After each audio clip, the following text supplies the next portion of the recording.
रहमल्लाहु मन क़रअल फ़ातिहा। बिस्मिल्लाहिर्रहमानिर्रहीम। अल्हम्दुलिल्लाहि रब्बिल आलमीन। अर्रहमानिर्रहीम। मालिकि यौमिद्दीन। इय्याका नअबुदु व इय्याका नस्तईन। इहदिनस सिरातल मुस्तक़ीम सिरातल लज़ीना अनअमत अलैहिम गैरिल मग़ज़ूबि अलैहिम वलद्दाल्लीन। बिस्मिल्लाहिर्रहमानिर्रहीम। अल्लाहुम्मा कुन लिवलिय्यिकल हुज्जत इब्निल हसन सलवातुका अलैहि व अला आबाइहि फ़ी हाज़िहि स्साअति व फ़ी कुल्लि साअह वलिय्यन व हाफ़िज़न व क़ाइदन व नासिरन व दलीलन व ऐना हत्ता तुस्किनहु अर्ज़क़ तौअन व तुमत्तिअहु फ़ीहा तवीला बिरहफ़तिका व रहमतिका या अरहमर राहिमीन। सलवात पढ़ लीजिए बुलंद आवाज़ से।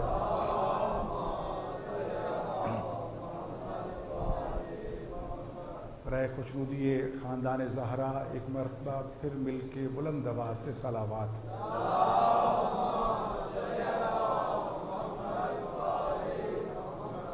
आऊज़ु बिल्लाहि मिनश शैतानिर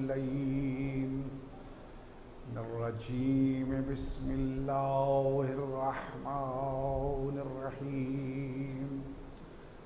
अल्हम्दुलिल्लाहि रब्बिल आलमीन वल आक़िबतु लिल मुत्तक़ीन वस्सलातु वस्सलामु अला ख़ातमिल अंबियाइ वल मुरसलीन अबिल क़ासिम मुहम्मद। सलावत।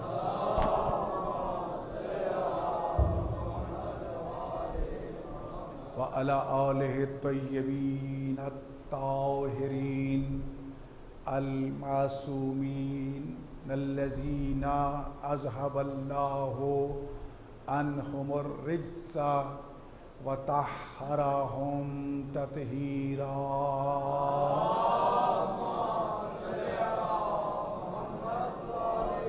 व लअनतुल्लाहि अला अअदाइहिम अजमईन मलऊनीन मिन यौमि अदावतिहिम इला यौमिद्दीन।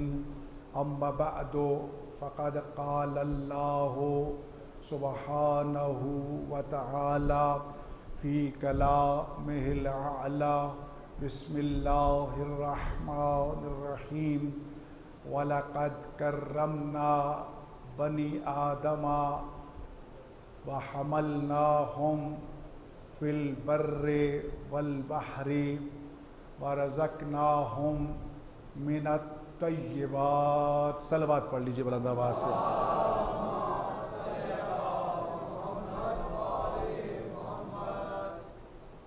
रब्बे कायनात से दुआ के लिए हाथ बुलंद करते हुए सदीक़ा कायनात को वसीला बनाकर सैयदा तैयबा ताहिरा ज़हरा सलामुल्लाह अलैहा का वास्ता करीम परवरदिगार हमारी इस सफ़े अज़ा को जो बिछाई गई है कबूल व मकबूल फरमा।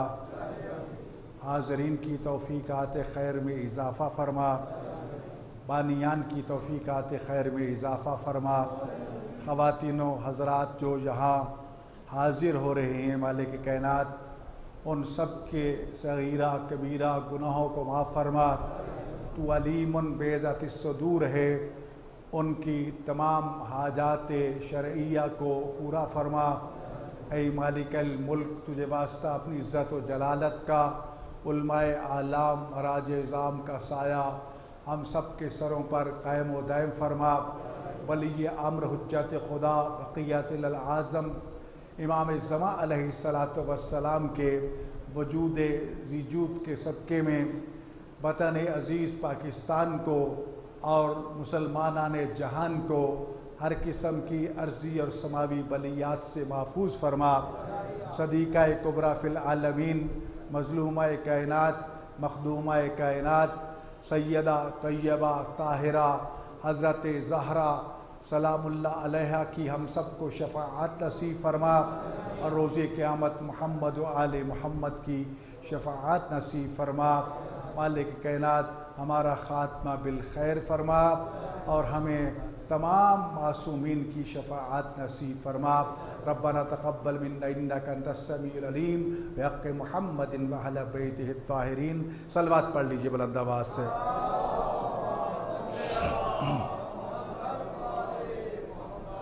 ऐज़ान गिरामी, रब्बे कायनात का जितना भी शुक्र बजा लाएँ उसका हक़ के शुक्र अदा नहीं हो सकता कि जिस रहमान और रहीम परवरदिगार ने हमें शर्फ़ इंसानियत अता फ़रमाया।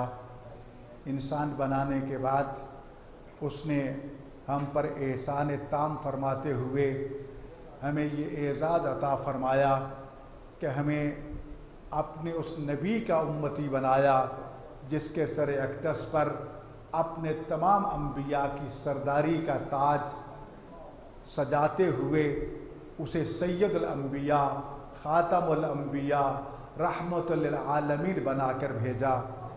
मालिक कायनात का ये भी एहसान अज़ीम है, इस पर जितना भी हम उसका शुक्र बजा लाएँ हक़ के शुक्र अदा नहीं हो सकता कि उसने हमारे दिलों को विलायत अमीरुल मोमिनीन अली इब्न अबी तालिब अलैहिस्सलातु वस्सलाम और विलायत मासूमीन से मुनव्वर फरमाते हुए हमें मुहिब्बान अली और शियान अली बनने की तौफ़ीक़ और सआदत अता फ़रमाई। यकीनन ये एहसान अज़ीम हम इस पर जितना भी शुक्र बजा लाएँ ये हक़ के शुक्र ना कभी अदा हो सका है और ना हो सकेगा। ऐज़ान गिरामी, सूरह बनी इसराइल की आयात मजीदा की तिलावत का शर्फ़ हासिल किया है। इख्तिसार के साथ चंद बातें अर्ज़ करनी है। जिन हालात से हम गुज़र रहे हैं उनका पैगाम भी इन आयात मजीदा में मौजूद है। खालिक़ कायनात ने कलमा ताकीद के साथ दो ताकीद के कलिमात, लाम भी ताकीद के लिए है और कद भी ताकीद के लिए है। फरमाया वाला कद करमना बनी आदमा, यकीनन बित्तहकीक बिला शक व शुबा हमने आदम की औलाद को इज़्ज़त और तकरीम अता फ़रमाई। पूरी कायनात में उसे मुअज़्ज़ज़ व मुकर्रम बना दिया।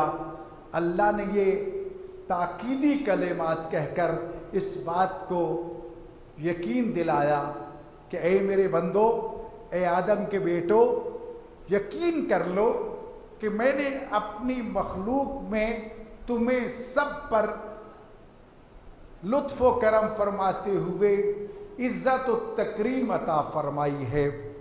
इज़्ज़त व तकरीम अता फरमाने के बाद फिर एहसान फरमाया कि हमने आपके लिए खुश्की पर चलने वाली सवारियों को भी मुसख्खर कर दिया।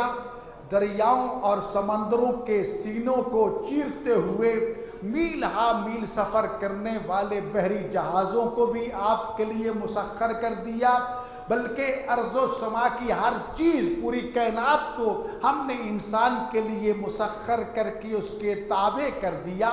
तो इज़ाने गिरामी, इस आयत मजीदा को अगर देखा जाए कि सख्खर लकुम, अल्लाह बार बार फरमा रहा है कि हमने ज़मीन को आपके लिए मुसख्खर किया, हमने आसमान को आपके लिए मुसख्खर किया, हमने हैवानात को आपके लिए मुसख्खर किया। कितना बड़ा कदो काट का मालिक है ऊँट, लेकिन एक छोटा सा बच्चा उसकी नकेल पकड़ के जहाँ चाहे उसको लिए फिरता है। ये तस्खीर नहीं तो और क्या है। कितना बड़ा ताकतवर हाथी, कितने वजूद का मालिक है, लेकिन बच्चे उसको पकड़ के कभी कहीं ले जाते हैं, कभी कहीं ले जाते हैं। तो इतने बड़े जानवर को भी आपके लिए मुसख्खर करके रख दिया।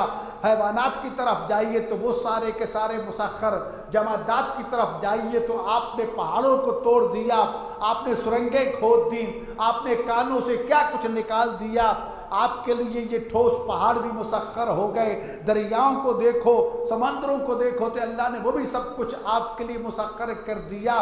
यकीनन लफ्ज़ इंसान है, लेकिन अगर मान लिया जाए कि सारे इंसान इन खूबियों के मालिक नहीं हैं तो मानना पड़ेगा, क्योंकि कुरान की आयात मौजूद हैं, लिहाजा हर दौर में कोई ना कोई ऐसी हस्ती यकीनन मौजूद होगी जिसके लिए अल्लाह ने पूरी कायनात को मुसख्खर करके रखा होगा।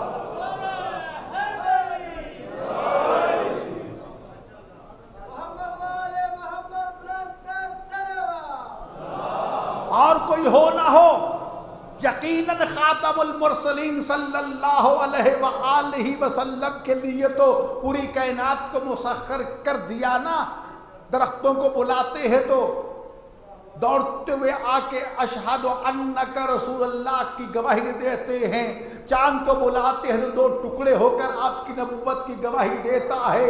डूबे हुए सूरज को बुलाते हैं तो वापस आट के आपकी नबुव्वत की गवाही देता है। तो ऐसा नहीं, ग्रामी पूरी कायनात को अंग्रेजों को हाथ पे रख लेते हैं तो पत्थर बोल के कहते हैं अशहदु अन्नका रसूलुल्लाह।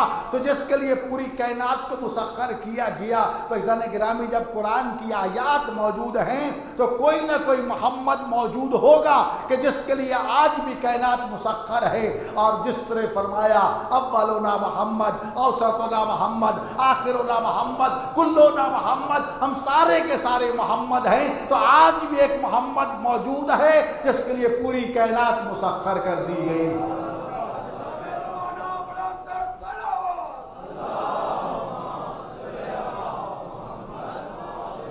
फिर फरमाया वरज़क़नाहुम मिनत तय्यबात, हमने औलाद आदम को, बनी आदम को तय्यब व ताहिर रिज़्क़ अता फरमाया। उसको कोई गंदा करता है, गलीज करता है, नजिस करता है तो हमारे आमाल हैं, वगरना अल्लाह ने तय्यब व ताहिर अता किया था। याद रखिए, सिर्फ चीज़ों के ज़ाहिर पे ना जाइए, उसके बातिन पे निगाह रखिए। जिनका बातिन साफ होता है ना, उनके सामने सारे पर्दे हट जाते हैं, वो हकीकत देखते हैं। एक आलिम बुजुर्गवार बहुत मुत्तकी परहेजगार था, एक मालदार सरमायादार उसका शागिर्द जा बना, उससे इल्म हासिल किया। दरख्वास्त करता है कि उस्ताद मोहतरम, मैं आपको खाने की दावत पे बुलाना चाहता हूँ। टाल मटोल करते रहे। एक दिन बिलाखिर उसके मजबूर करने पर उसकी दावत को कबूल किया, लेकिन शर्त ये लगाई कि मैं तय्यब व ताहिर, पाक व पाकीज़ा और हलाल रिज़्क़ खाऊंगा, नजिस रिज़्क़ नहीं खाऊंगा। तो क्या है, शागिर्द कहता है भला हुजूर, मैंने आपको नजिस खाना खिलाना है, मैंने आपको हराम ग़िज़ा खिलानी है? नहीं, तय्यब व ताहिर खाने होंगे, पाक व पाकीज़ा ग़िज़ा होगी, अच्छे से अच्छी ग़िज़ा होगी। तय हो गया, खाने तैयार हो गए, दस्तरखान पे चुन दिए गए। इधर उस्ताद मोहतरम तशरीफ़ लाए, जो ही दस्तरखान पे बैठे और खानों पे निगाह डाली तो उससे कहते हैं, मैंने तो शर्त रखी थी कि तुम पाको पाकीज़ा तय्यब व ताहिर खाने मुझे खिलाओगे, लेकिन मैं क्या देख रहा हूँ, किसी डोंगे में खिंजीर है, किसी में गलाजत है, किसी में पीप है, किसी में कोई नजस चीज है। लगता है कि तू खुम्स अदा नहीं करता, तू ज़कात नहीं देता, इसलिए जहरी तौर पर तो तुझे ये खुशनुमा खाने नजर आ रहे हैं, लेकिन हराम के मखलूत होने की वजह से उनकी असल हयात ये हो चुकी है जो मैं देख रहा हूं तू नहीं देख सकता। अर्ज करता है कि उस्ताद मोहतरम बिल्कुल सच है, मैंने खुम्स अदा नहीं किया, मैंने ज़कात अदा नहीं की। तो मेरे भाइयों याद रखो, अगर खुम्स ज़कात अदा न करोगे, जितने मर्जी उसमें मिसालें डाल के, खुशबूदार चीज़ें डाल के, जायकेदार लज्जत वाली चीज़ें डाल के खाने तैयार कर लो, उसकी हकीकत वो तय्यब व ताहिर खानों वाली नहीं होगी। कोई पीप होगा, कोई गिलाजत होगी, कोई खून होगा, कोई चीज़ होगी। तो खुद सोच लीजिए कि आप गिलाजत खाना चाहते हैं, आप खून खाना चाहते हैं, पेशाब खाना चाहते, पीना चाहते हैं, नहीं, अगर नहीं तो मेरे भाइयों खुम्स ज़कात अदा करके अपने माल को तय्यब व ताहिर कर लिया करो। वो थोड़ा माल जो तय्यब व ताहिर होगा उस हजारों लाखों करोड़ों हराम के नजस माल से कहीं बेहतर होगा। खुदा फरमाते हमने आपको तय्यब व ताहिर रिज़्क़ अता किया। आगे जो बात करना चाहता हूँ, खुदा ने अगला एहसान ये जितलाया कि हमने ए औलाद आदम तुमको कसीर मखलूक पर, अपनी मखलूकात में से बहुत सी मखलूकात पर फजीलत अता की है। क्या फरमाया? अपनी मखलूकात में से बहुत सी, कसीरों मिम्मन खलकना, जो हमारी मखलूक है उनमें से बहुत ज्यादा मखलूक पर तुम्हें फजीलत अता फरमाई है। इस आयत में ये नहीं फरमाया कि हमने आपको सारी मखलूक पर फजीलत अता फरमाई है। तवज्जो है मेरे भाइयों जी। जिसका मतलब ये हुआ कि हुक्म अमूम तो ये है कि औलाद आदम को मखलूकात खुदा में से बहुत सौ पर फजीलत अता हुई, लेकिन बहुत सौ पर हुई, सब पर नहीं हुई। अब जिनको ये फजीलत अता की गई है, क्या उनमें अंबिया हो सकते हैं कि जिनको सब पर फजीलत हो? तीसरा पारा पहली आयत पढ़ लीजिए, तिलकर रसूल फज़्ज़लना बाज़ुहुम अला बाज़। अल्लाह फरमाता है इन रसूलों में से बाज को हमने बाज पर फजीलत अता की। तो जहना भाई, कोई रसूल फाजिल, कोई मफजूल, कोई ज्यादा तकरीम वाला, कोई कम तकरीम वाला, कोई बड़े मनसब वाला, कोई छोटे मनसब वाला, तो तमाम अंबिया के मनसब बराबर नहीं है। खुदा ने कहा कि उनमें एक दूसरे पर फजीलत हासिल है। तो इसका मतलब ये हुआ कि जिन्हें फजीलत हासिल है वो भी ऐसे हैं कि जिन्हें सब पे फजीलत नहीं है। लेकिन खुदा फरमाता है कि जब मैंने अपनी सारी मखलूक को खल्क फरमाया और सारी मखलूक पे निगाह डाली, तो सारी मखलूक में मैंने अपने हबीब मोहम्मद मुस्तफ़ा सल्लल्लाहु अलैहि वसल्लम को चुन लिया और अशरफ खल्क ही बना दिया कि मैंने आपको अपनी मखलूक में सबसे अशरफ और अफजल बना दिया। अशरफ खल्क यानी जितनी भी मखलूकात है खुदा की, हैवानात हैं, नबातात हैं, जमादात हैं, ज़मीनों से उसका ताल्लुक़ है, आसमानों से उसका ताल्लुक़ है, शर्क़ व ग़र्ब से ताल्लुक़ है। खालिक फरमाता है मैंने अपने हबीब को, मैंने अपने प्यारे को तमाम मखलूकात पर फजीलत अता की। उन्हें सैयदुल अंबिया, मखलूक में अंबिया का रुतबा बहुत बुलंद, और जिन अंबिया के सैयद व सरदार मोहम्मद मुस्तफ़ा हो वो कितनी अजमत के मालिक होंगे। और फिर उनके बाद दोबारा नज़र दौड़ाई तो मैंने अली इब्न अबी तालिब को चुन लिया। रसूल के बाद, खातमुल अंबिया के बाद अगर मेरी मखलूक में सबसे कोई अरफा आला है, सबसे कोई मुअज़्ज़म मुकर्रम है तो अली इब्न अबी तालिब है। उसके बाद देखता हूं तो मैंने अपनी कनीज़ ज़हरा सलामुल्लाह अलैहा को चुन लिया। फिर मैंने अपने वली हसन और हुसैन को चुन लिया। और ये वो हस्तियां हैं कि मोहम्मद मुस्तफ़ा हैं तो खैरा खल्क़ ही, अल्लाह की सारी मखलूक से अफजल व बरतर, जिनमें अली भी शामिल हैं, ज़हरा भी शामिल है, हसनैन भी शामिल हैं, उनसे बढ़कर कोई भी इस कायनात में मखलूक में अफजल व बरतर नहीं है जी। और जब दूसरी नज़र देखी तो अली को चुन लिया, और तीसरी नज़र में फरमाया फातिमा तो सय्यदतु निसाइल आलमीन, मेरी कनीज़ फातिमा कायनात की औरतों की सरदार है। रिवायत में सय्यदतु निसाए अहलिल जन्ना, फातिमा जन्नत की तमाम औरतों की सैयदा और सरदार है। उन जन्नती औरतों में आपकी माँ उम्मुल मासूमीन जनाब खदीजा भी शामिल हैं। तो फातिमा वो मुअज़्ज़मा है जो अपनी माँ से भी फजीलत रखती है, उनकी भी सैयदा और सरदार है जी। सैयदतु निसाइल आलमीन है। हजरत इमाम जाफर सादिक अलैहिस्सलातु वस्सलाम से किसी ने ये पूछा कि कुरान करीम ने तो जनाबे मरियम को सैयदत निसाइल आलमीन कहा है कि ईसा की माँ मरियम सारी दुनिया की औरतों की सरदार है, और आप फरमा रहे कि हमारी जद्दा ज़हरा सलामुल्लाह अलैहा कायनात की तमाम औरतों की सरदार है।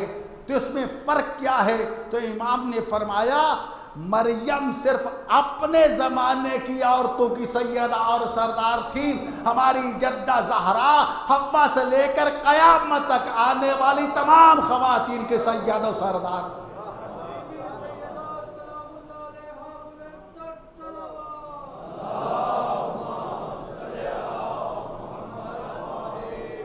तो जहाँ मेरे भाइयों, शहजादों के बारे में फरमा दिया रसूल खुदा ने, अल हसन वल हुसैन सैयदा शबाब अहल जन्नह, मेरा हसन और हुसैन जन्नत के जवानों के सरदार है।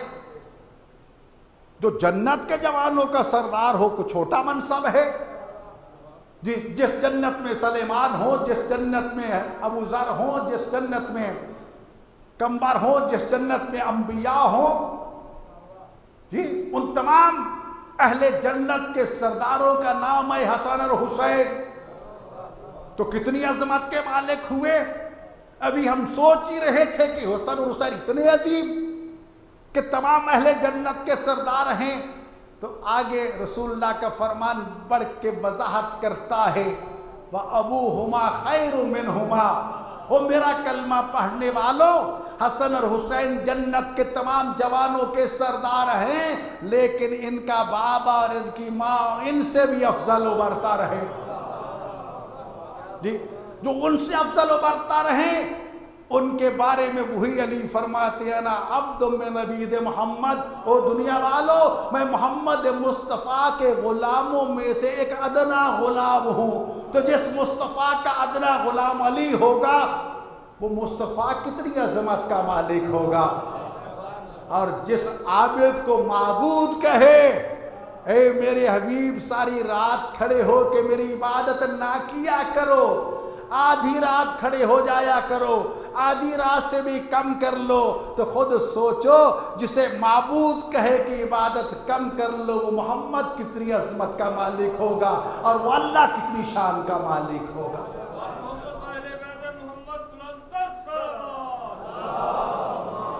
लेकिन ऐसे करामी अफसोस, इनको उन लोगों के मुकाबले में ला के खड़ा कर दिया गया। खुद अमीरुल मोमिनीन अली इब्न अबी तालिब अलैहिस्सलातु वस्सलाम बड़ी हसरत से कहते हैं, वारे ज़माने की सितम ज़रीफ़ी, आज मेरा मुकाबला माविये के साथ किया जा रहा है जी। तो अज़ीज़ान गिरामी, मुसलमानों ने दो तरीके अपनाए। पहले तो अपनों को बढ़ाने की कोशिश की ताकि हम इनको मोहम्मद और आले मोहम्मद से बड़ा साबित करें, लेकिन जब बढ़ाने में कामयाब ना हो सके फिर मोहम्मद और आले मोहम्मद की शान को घटाने की कोशिश की कि इनके कद तक तो हम नहीं पहुंच पाते, इनको छोटा कर दो। लेकिन चांद पर थूकने से मुंह पर पड़ता है, चांद का कुछ भी नहीं बिगड़ता। अभी जो बहसें आपके सामने चल रही हैं, इस वक्त जो भी सरकार मौलाना अल्लामा साहब आपके सामने बातें रख रहे थे, उन्होंने बजा फरमाया खुदावंद मुताल का लुत्फ व करम, ये रब्बे कायनात का लुत्फ व करम और सदीका कुबरा जनाब ज़हरा सलामुल्लाह अलैहा का बुझ नाचीज पर एहसान अजीम है। कागजी वकील तो आपको बहुत नजर आएंगे, इश्तिहार में बड़े बड़े वकीलों के नाम नजर आएंगे, लेकिन दुश्मनान ज़हरा के सामने बैठकर उनकी आंखों में आंखें मिला के मजलूमा कायनात की वकालत का शर्फ बंदा नाचीज को ही हासिल हुआ। अभी जब ये बहस चली, एक गुस्ताख बदबख्त ने, मैं समझता हूं कि तारीख इंसानियत में बड़े बड़े बदबख्त गुजरे हैं, लेकिन इस जलाली जैसा कोई बदबख्त नहीं होगा कि जिसे 22 करोड़ अवाम के नुमाइंदे लानत भेज रहे हैं और इस तमन्ना और ख्वाहिश का इजहार कर रहे हमें मिल जाए तो और कुछ नहीं, इसके मुंह पे जूता जरूर मारेंगे।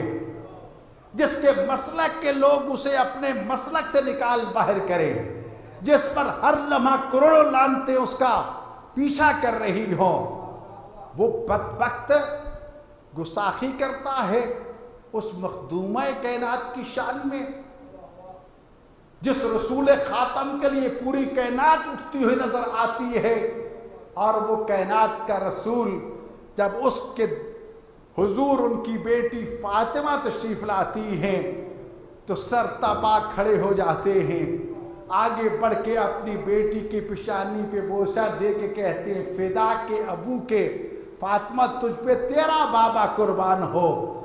और फिर पेशानी पे बोसा दे के अजला सहा अला मजले से ही उस फातिमा को अपनी मसनद पे बिठा देते हैं और फिर खुद उस वक्त तक खड़े रहते हैं जब तक फातिमा बैठी रहती है।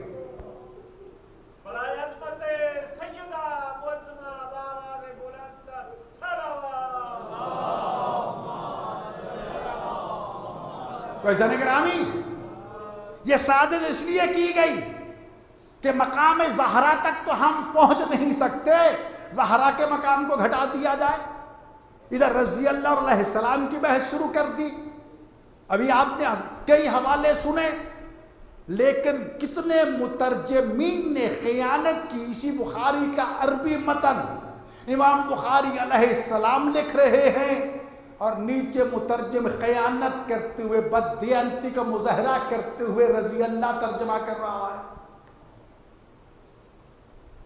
मुहद्दिस शाह अब्दुल अजीज देहलवी का ये वाक़या मशहूर है कि शागिर्दों को सबक पढ़ा रहे थे, जब असहाब का नाम आता तो रज़ी अल्लाह ताला अन्हु कहते, और जब अमीरुल मोमिनीन अली इब्न अबी तालिब अलैहिस्सलातु वस्सलाम का इसमें गिरामी आता तो कर्रमल्लाहु वजहहु कहते। तो शागिर्द मुतवज्जे हुए, एतराज़ कर दिया, उस्ताद मोहतरम जब असहाब का नाम आता है तो रज़ी अल्लाह कहते हो, और जब अली का नाम आता है तो कर्रमल्लाहु वजहहु कहते हो। फरमाया, ओ भले लोगों, अल्लाह के राजी होने की दुआ उनके लिए की जाती है जिनकी पेशानी कभी गैरुल्लाह के सामने झुकी हो।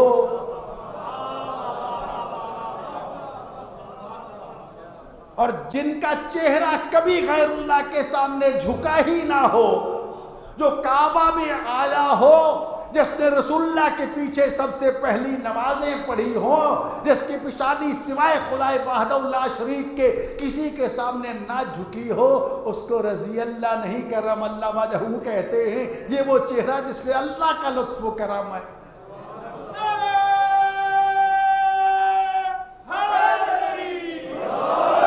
याद रखिए ज़ने गिरामी, पूरी कायनात में अव्वलीन और आखरीन ख़वातीन में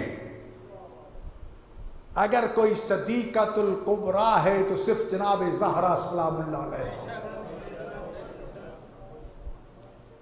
पूरी कायनात में सबसे बड़ी सच्ची खातून जनाब ज़हरा सलामुल्लाह अलैहा। तावीलें पेश की जाती हैं कि जी ठहरिए, मुफ्ती साहब फतवा ला रहे हैं। अच्छा जी, देख लेते हैं फतवे को। एक जामिया से फतवा आ जाता है मुफ्ती साहब का, कई ऊट पटांग दलाइल पेश किए जाते हैं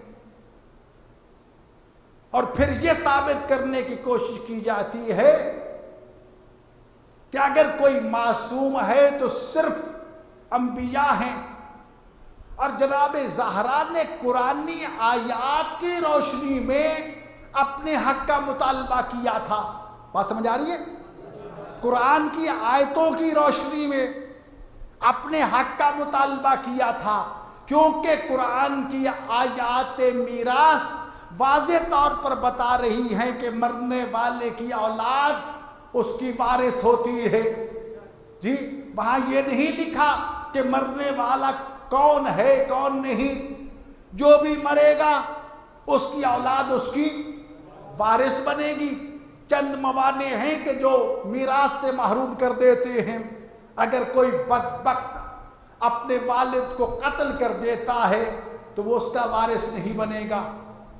अगर बेटा काफिर है तो वो वारिस नहीं बनेगा।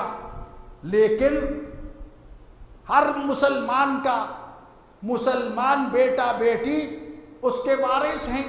खा कुरानी आयात की रोशनी में फातिमा का हक का मुतालबा करना बिल्कुल जायज़ और हक पर मबनी था, लेकिन सामने से अजीम असहाबी ने रसूलुल्लाह का फरमान पेश कर दिया कि हम गिरोह अंबिया दिरहम और दीनार की मीरास नहीं छोड़ते, हमारा कोई भी वारिस नहीं होता, जो कुछ हम छोड़ते हैं वो सदका होता है। लिहाजा बीबी ये सुन के चुप हो गई और खामोश होके चली गई। परेशान इसलिए रही, नाराज इसलिए रही कि उस बुजुर्गवार का इज्तिहाद कामयाब हो गया और बीबी का इज्तिहाद कामयाब नहीं हो सका। लिहाजा इस दुख से बीबी रोती रही। तो जो है जी, तो बिलाखिर मुझे ये कहना पड़ा कि तुम क्या बात कर रहे हो। सबसे पहली बात तो यह कि इस इज्तिहाद का ताल्लुक हम गैर मासूमीन के साथ है जी। मासूम इज्तिहाद नहीं करता, ना इज्तिहाद का मोहताज है, इसलिए कि वो इल्म लदुन्नी का मालिक होता है, उसको अल्लाह इल्म अता फरमाता है, रसूलुल्लाह इल्म अता फरमाते हैं। वो हमारी तरह का दुनिया के मकतब में पढ़ा लिखा नहीं होता। जो वो काम करता है वो शरीयत बन जाती है, जो कोई जबान से बोलता है वो शरीयत बन जाती है, उसके सामने कोई काम करे वो मना ना करे वो शरीयत बन जाती है। अरे अकल के अंधो, जिसका कौल फेल और तकरीर मासूम की शरीयत बन जाए उसे इज्तिहाद की जरूरत है। चलो अगर तुम इज्तिहाद की ही बात करते हो, अगर हम बफर्ज़े मुहाल एक लम्हा के लिए मान भी ले कि इज्तिहाद हो सकता है, तो फिर इज्तिहाद के असूलों में ये बात है कि इज्तिहाद के लिए सबसे पहले कुरान की आयत पेश की जाएगी। अगर कुरान की आयत हदीस से टकरा रही है तो अभी जितनी हदीस की किताबों के आपने नाम सुने, हर एक ने लिख दिया, हमने हदीसें जमा कर दी हैं, हमने इसमें लिख दी हैं, लेकिन इन हदीसों को कुरान से तत्बीक दे लेना। अगर कुरान से टकराती हो दीवार पे दे मारना, अगर कुरान की तायीद करता तो कबूल कर लेना। जिस हदीस को पेश किया गया था कुरान की आयतें तो उसको जुठला रही हैं।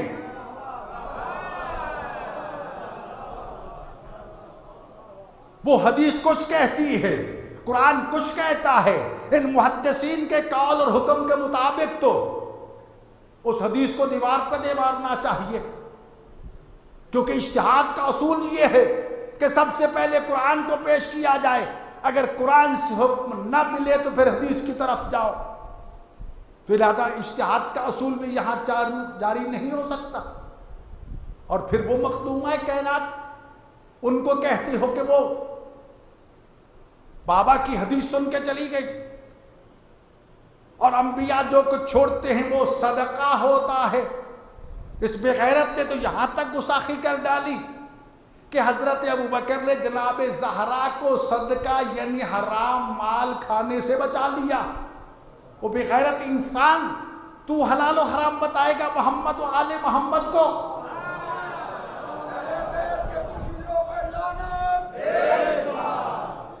लेकिन मैं सवाल करता हूं बड़े अदब से, एक तरफ तो इस हदीस को बुनियाद बनाया जाता है, जो 1,40,000 असहाबियों में से सिर्फ एक ही असहाबी को उसका इल्म था जी, किसी और असहाबी को इल्म नहीं था। उस हदीस को बुनियाद बनाया जाता है। चलो मान लेते हैं हदीस होगी उनके पास, और इस बात को भी फर्ज कर लें, हम मान लें कि अंबिया जो कुछ छोड़ते हैं वो सदका होता है, और यकीनन अहले बैत के लिए सदका हराम है, इसमें कोई शक नहीं है। तो अगर जो कुछ छोड़ा जाता है वो सदका है और हराम है, जनाब ज़हरा को तो उससे महरूम कर दिया, लेकिन उम्महातुल मोमिनीन के लिए वो हलाल था।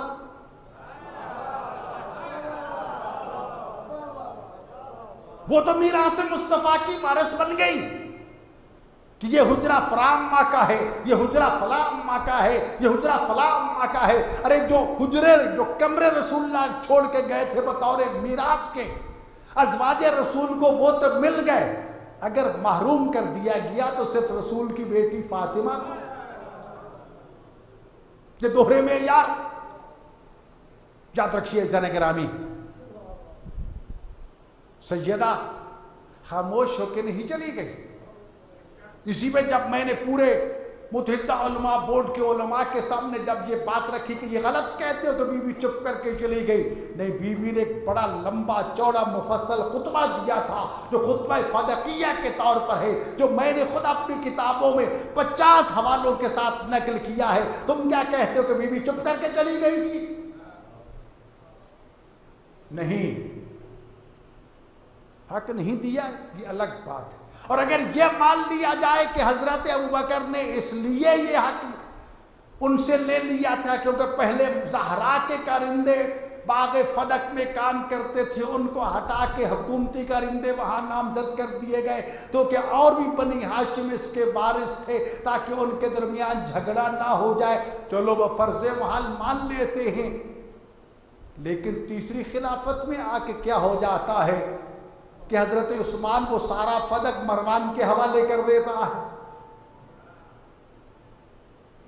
फिर पूरी तारीख उठा के देख लीजिए, चंद दिन पहले यह भी साजिश की गई कि शाम में हजरत उमर इब्न अब्दुल अजीज की कब्र को जला दिया गया, शियों ने जलाया।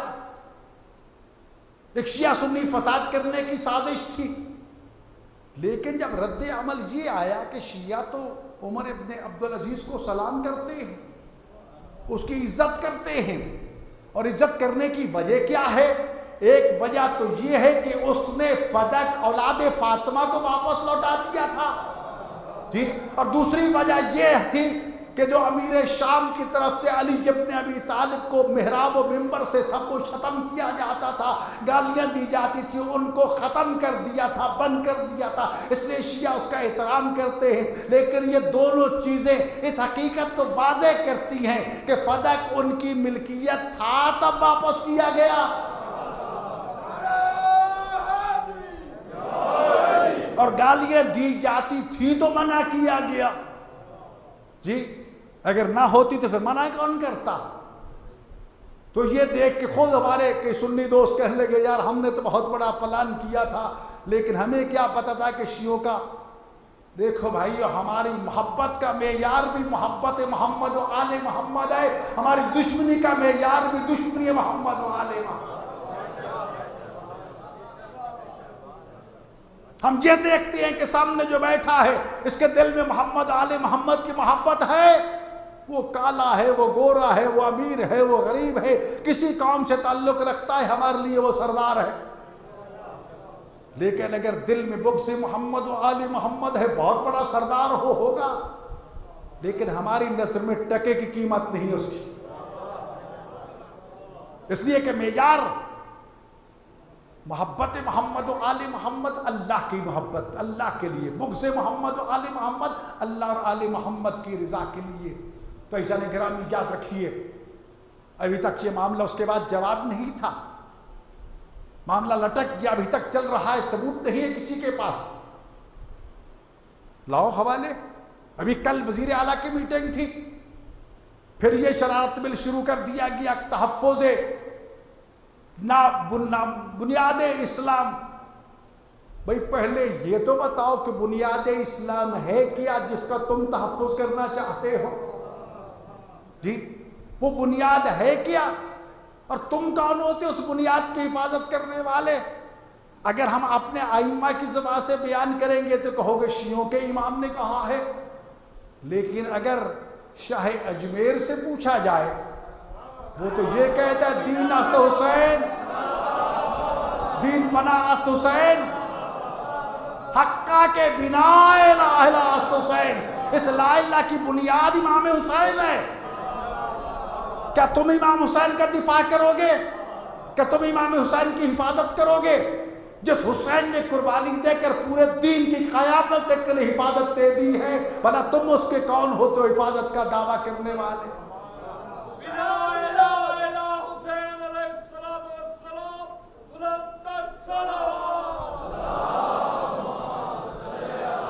फैजान गिरामी याद रखिए, मैंने कल भी अर्ज किया था, आंखें खोल के रखिए, कानों को खुला रखिए। यूट्यूब पे, व्हाट्सएप पे बड़ी बड़ी बातें आ रही है। खुदा रही हाथ जोड़ से आपसे कह रहा हूं, खबरदार किसी को फौरन लाइक ना करना, शेयर ना करना। तुम बड़े खुश होगे किसी ने फलां को बुरा भला कहा है तो वाह वाह वाह बड़ा पक्का शिया है।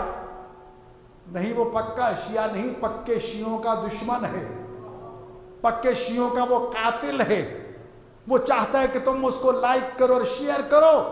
उधर सीटीडी वाले साइबर कानून के तहत आपको ला लेंगे, इधर आइए जनाब जी। कतन उसको शोहरत ना दीजिए, उसको वही दबा दीजिए। और ऐसा करने वाले की कसीर तादाद बिरून मुल्क की है। या हिंदुस्तान से ये ऑपरेट होते हैं, या बरतानिया से, या दूसरे मुल्कों से। और एक ही बंदा उसको लिखने वाला होता है, वही बंदा उसको ओके करने वाला होता है, वही शेयर करने वाला होता है, वही लाइक करने वाला होता है। और हम खुश होके उसको एक जंग चल निकलती है। और नतीजा क्या निकलता है? मुसलमान एक दूसरे के गिरबान पकड़ के लड़ रहे होते हैं। ये साजिश है इस वक्त। मैंने कल भी अर्ज किया था, बड़ा हसास दौर है इस वक्त पाकिस्तान और अहले पाकिस्तान के लिए। हमें इंतहाई बसीरत का मुजाहरा करना होगा। मैं हमेशा ये कहता हूं कि कोई शिया उस वक्त तक शिया नहीं बन सकता जब तक वो असहाबे रसूल की इज्जत और तकरीम न करता। कोई सुन्नी उस वक्त तक सुन्नी नहीं बन सकता जब तक उसके दिल में अहले बैत नबी की मोहब्बत ना हो। ये जो तकसीम कर दिया गया कि अहले बैत के ठेकेदार शिया, असहाब के ठेकेदार सुन्नी, नहीं, असहाब भी पूरी कायनात के लिए हैं, अहले बैत भी सब के लिए हैं। लेकिन फर्क यह है कि ये बराबर नहीं है। अहले बैत को वो मकाम दो जो अल्लाह ने उनको दिया है, जिनसे रिज्क को दूर कर दिया है, जिन पे सदका हराम कर दिया है। असहाब वो हैं कि जिनके लिए सदका हलाल है। तो जब अल्लाह ने अहले बैत और असहाब के दरमियान हलाल और हराम का फर्क रख दिया तो वो बराबर कैसे हो गए जी? इनको दरूद में शामिल करके उनके बराबर करने की कोशिश की गई, लेकिन कोशिशें पकड़ी जाती हैं, असल सामने आ जाता है। जब बनाई गई चीज को असल उसूल में परखा गया और वो उसूल नमाज में दरूद का पढ़ना वाजिब था, जब वहां यह दरूद पढ़ा गया तो आज तो नमाज में नजर आए, जिनको शामिल किया गया था वो नजर नहीं आए। तो याद रखिए, जिनको नमाज में ना शामिल करने से नमाज बातिल हो जाती है और वो जिनको शामिल करने से नमाज बातिल हो जाए बराबर हो सकते हैं। और याद रखिए, ये मैं बात है सिर्फ अपने शियों को समझाना चाहता। हर शख्स आजाद है अपने अकीदे और मसलक के मुताबिक अमल करने के लिए। सिर्फ तुम्हें बताना चाहता हूं कभी धोखे में ना आना।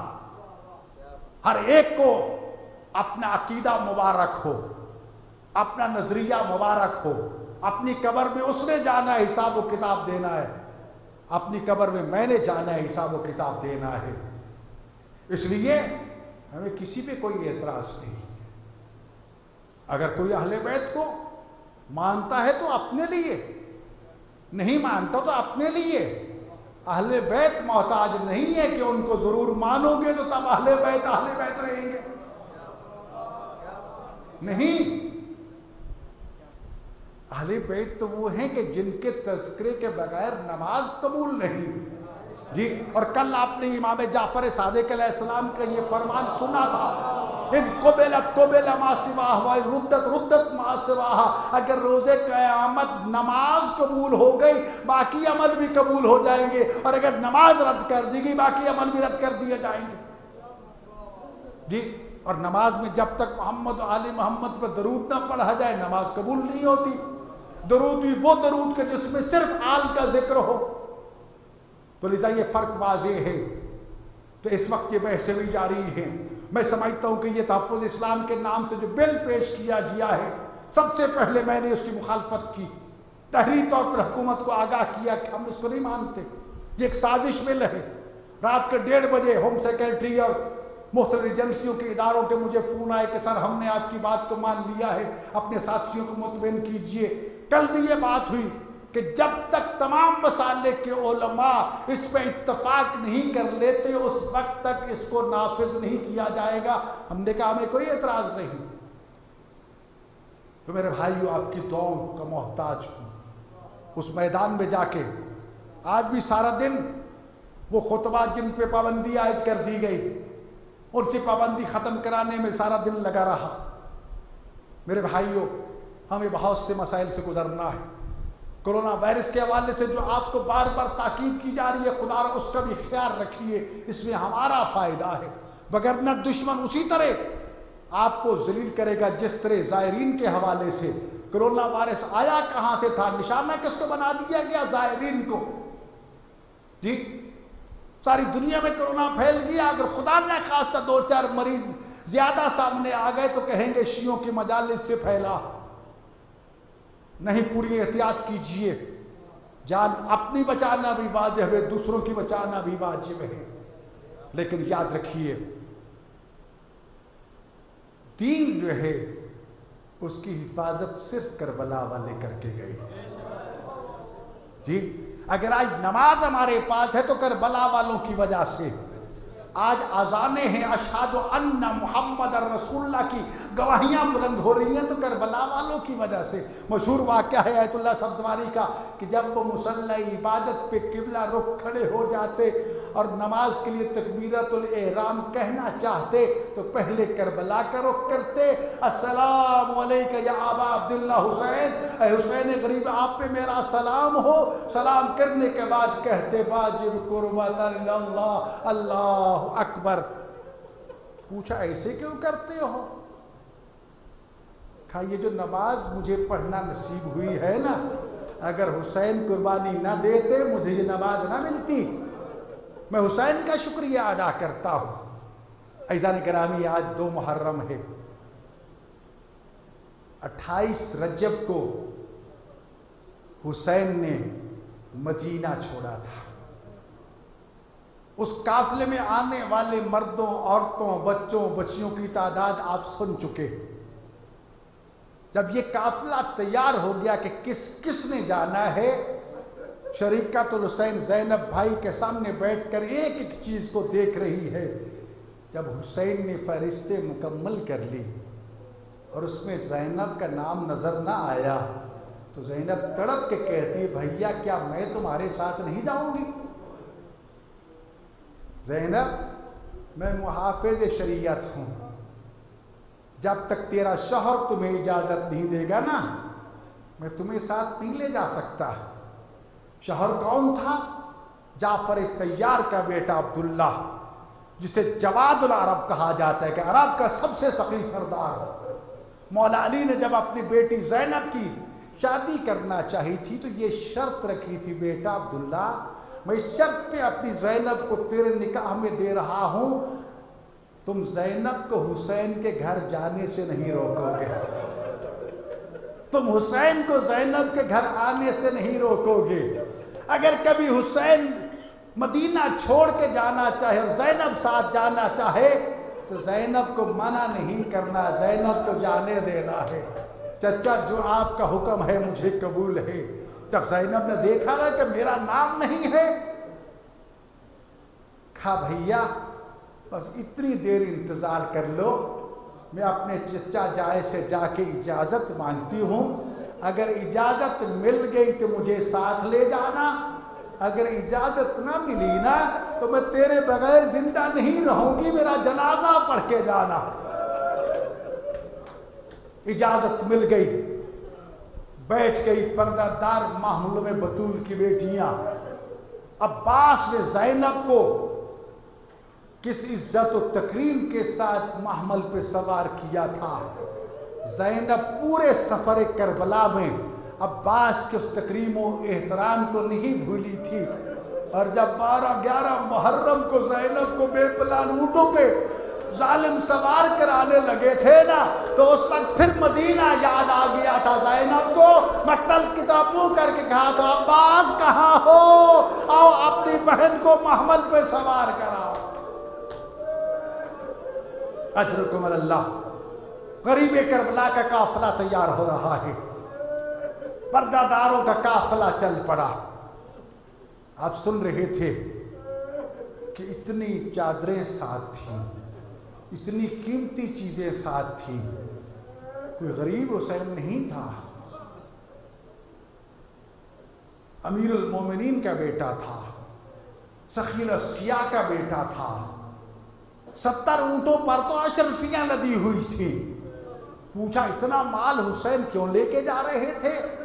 कहा, एक तो रास्ते भर में बतूल का बेटा सखावत करता गया, और दूसरा ये सोच के लेके गया था कि जब मेरी शहादत के बाद जालिम मेरी बहनों के खैमे लूटने के लिए आए ना, ये चीजें लूट ले, मेरी बहनों की चादरें छोड़ के चले जाए।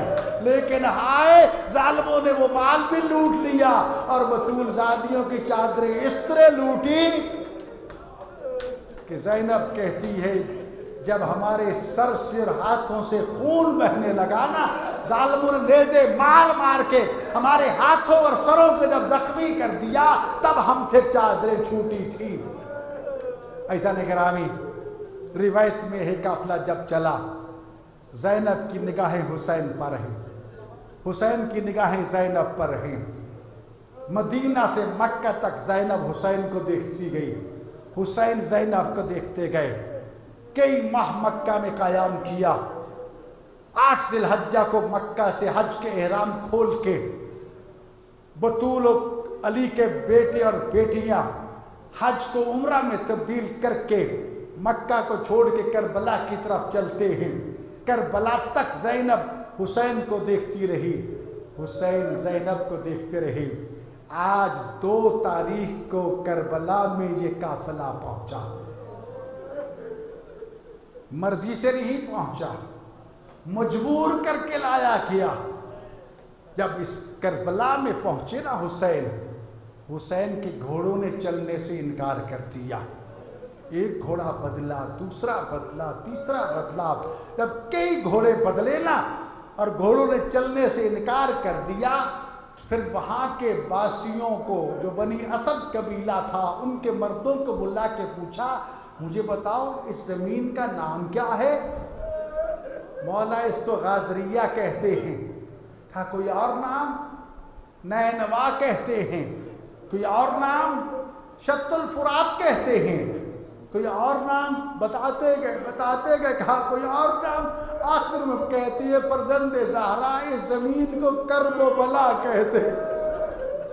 ये सुनना था कि हुसैन ने इन्ना लिल्लाह व इन्ना इलैहि राजिऊन पढ़ के कहा, सामान उतार लो, महमूल से उतर जाओ, यहीं हमारी कब्रें बनेगी, यहीं पर हमारे ज़ायर आएंगे।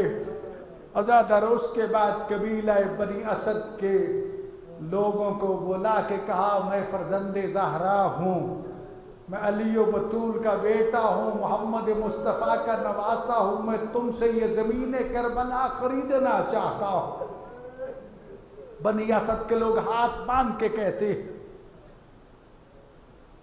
मौला हम आपको मुफ्त पेश करते हैं। कहा नहीं, मैं मुफ्त नहीं लूँगा। बहुत इसरार किया, लेकिन इमाम हुसैन ने इजाज़त नहीं दी। कहा पैसे दे के खरीदूंगा। बिल आखिर 60,000 दिनार कीमत तय पाई, लेकिन उसको एक शर्त के साथ मशरूत कर दिया। ये सौदा, ये मामला, ये बय शर्त कहलाती है कि मैं हुसैन इब्ने ज़हरा इस शर्त पे तुमसे ये ज़मीन खरीदता हूँ कि हम यहाँ कत्ल होंगे, हम भूखे प्यासे शहीद कर दिए जाएंगे, कई दिन तक हमारे लाशें धूप में पड़े रहेंगे। जब ये यजीदी चले जाए ना, तो हमसे वादा करो हम गरीबों के लाशें दफन कर देना। हमारी ज़ियारत के लिए लोग आएंगे, ज़ायरीन का इस्तकबाल करना, उनको पानी पिलाना, उनको 3 दिन तक मेहमान बनाना। हुसैन ने ज़मीन खरीद के ये बता दिया, दुनिया वालों हम तो गैरों की ज़मीन में दफन होना भी गवारा नहीं करते। मामला तय पा गया। जब सौदा हो गया ना, अब इमाम हुसैन मजलूम ने आज ही के दिन 2 मुहर्रमुल हराम को बनी असद कबीले के मर्दों को बुला के कहा, देखो हम यहाँ जब कत्ल कर दिए जाए ना और ये जालिम जब चले जाएं तो हम गरीबों पे एहसान करना, कब्रें खोद के हमें उसमें दफन कर देना। फर्जंदे ज़हरा हम इंशाअल्लाह आप पे अपनी जानी कुर्बान करेंगे और अगर बच गए तो आपको दफन करेंगे। उनका कहा अब तुम जाओ। बनी असद कबीले की औरतों को बुला लिया, वो शरीफ जादियों कल जब हम कत्ल होंगे ना, हो सकता है तुम्हारे शौहर तुम्हारे मर्द यजीदियों से डर के हमें दफन न करें, तुम उन्हें गैरत दिलाना। अगर वो फिर भी दफन न करें ना, तुम हमारी कब्रें खोद के हम गरीबों को दफन कर देना। अल्लाह अकबर। गरीब ज़हरा तेरी किस्मत। बनी असद की औरतों को भी वसीयत कर छोड़ी। उसके बाद उस कबीले के छोटे छोटे बच्चों को बुला लिया। देखो बनी असद के बच्चों, अगर कल हम जब शहीद हो जाए, तुम्हारे बाप तुम्हारी माएँ तुम्हारे मर्द तुम्हारी औरतें यजीदियों के डर से अगर हमें दफन न करें ना, फिर तुम हम पर एक एहसान करना, अपनी झोलियाँ मट्टी से भर लेना, झोलियाँ भर भर के लाना, हमारी लाशों पे फेंकते जाना, तुम्हारा खेल हो जाएगा, हम गरीबों के लाशें दफन हो जाएंगे। अल्लाह अकबर। अज़ादारों, 10 मुहर्रम को हुसैन को इस तरह ज़िबा कर दिया गया जिस तरह उस दुम्बे को जिसे इमाम रिज़ा अलैहिस्सलाम ने कबश कह के समझाया कि कबश वो जानवर वो दुम्बा होता है जिसे ज़माना जहलियत में अरब पालते थे, और जब वो जवान हो जाता था तो सारे एक सहरा में उसे ले जाके घेर लेते, चारों तरफ दायरा बना के नाचते भी सही। जिसके हाथ में नेज़ा होता, तलवार होती, खंजर होता, पत्थर होता, नेज़े वाला उसे नेज़ा फेंक के मारता, तलवार वाला उस पर तलवार का हमला करता, तीर वाला उस पर तीर बरसाता, पत्थर वाला उस पर पत्थर मारता। अज़ादारों फरमाती हैं हुसैन गरीब को इसी तरह घेर के कत्ल किया गया था। कोई पत्थर मारता था, कोई नेज़ा मारता था, कोई खंजर मारता था, कोई पत्थर मारता था। अज़ादारों चारों तरफ से मलाउन हंसते भी थे, पत्थर भी मारते थे। आखिर 13 ज़रबों के साथ हुसैन मजलूम को शहीद कर दिया गया था। जब ये काफिला चला गया 12 मुहर्रम को, औरतों ने गैरत दिलाई बनी हाशिम के बनी असद के मर्दों को कि अब तो जाकर उन गरीबों के लाशों को दफन कर दो। सारे इकट्ठे होकर आगे ज़रो कतार रो रहे हैं।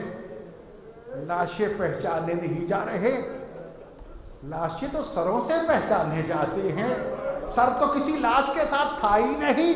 हैरान और परेशान थे, इस लाशे को कहाँ दफन करें, ये किसका लाश है, वो किसका लाश है। इतने में देखते हैं कि कूफा की तरफ से एक घुड़सवार आता है। पहले डर गए कि शायद कोई यजीदी हो, लेकिन देखा एक कैदी है, बीमार है। आगे बढ़ के कहता है मैं उस मजलूम हुसैन का बेटा हूँ, मैं अपने बाबा के लाशे को दफन करने के लिए आया हूँ। वो बनी असद के लोगों, मुझ गरीब पे एहसान करो, आओ मेरे शहीदों और प्यारों के लाशे दफन करा दो। कब्रें तैयार हुई, कहा मेरे चचा अब्बास को यहाँ दफन कर दो, मेरे चचा हबीब को यहाँ दफन कर दो, मेरे भाई कासिम और बाकी शहदा को गंजे शहदा में दफन कर दो। और फिर आखिर में 3 लाशें रह गए। क्या एक कब्र तैयार करो, पैती की तरफ मेरे भाई अली अकबर को दफन कर दो। जब हुसैन इब्ने ज़हरा की कब्र तैयार हो गई ना, उस वक्त सज्जाद रो के कहते हो बनी असद के लोगों मुझ गरीब पे एहसान करो, मुझे चटाई ला के दो। अजादरो चटाई ला के दी गई। सज्जाद अपने बाबा की लाश का कोई टुकड़ा वहां से उठाता है, कोई टुकड़ा वहां से उठाता है। पूरे करबला की मक्तल से बाबा का लाशा इकट्ठा करता रहा सज्जाद, लेकिन कहता है बाबा मुझे तेरा सारा लाशा नहीं मिल सका। तेरा कितना लाशा घोड़ों की टापों के नीचे आके खाके शिफा में बदल गया। और जब जो लाशा मिला बनी असद के लोगों से कहा इस चटाई को उठाने में मेरी मदद करो। अजादरो चटाई के कोनों से पकड़ के हुसैन के टुकड़े टुकड़े लाश को जब कब्र में उतार दिया गया ना, तो एक मर्तबा सज्जाद फिर बाहर कब्र से आए, एक छोटा सा लाश का टुकड़ा उठाया, उठा के फिर कब्र में उतरे। बाबा तूने मुझे वसीयत की थी सज्जाद, जब मेरा लाशा दफन करो तो अपने भाई अली असगर का लाशा मेरे सीने पे सुला के दफन करना। बाबा मैंने बड़ा ढूंढा है, लेकिन मुझे मेरे भाई अली असगर की लाश का बस एक छोटा सा टुकड़ा मिला। अजादरो सज्जाद ने अली असगर भाई की लाश का वो टुकड़ा बाबा के सीने में रख दिया। हुसैन को इतना प्यार है अली असगर से कि उलमा कहते हैं आज भी अली असगर हुसैन के सीने पे आराम कर रहा है। और जब भी हम हुसैन को सलाम करते हैं तो अस्सलामु अलैका या अबा अब्दुल्लाह, अली असगर के बाबा आप पे हमारा सलाम।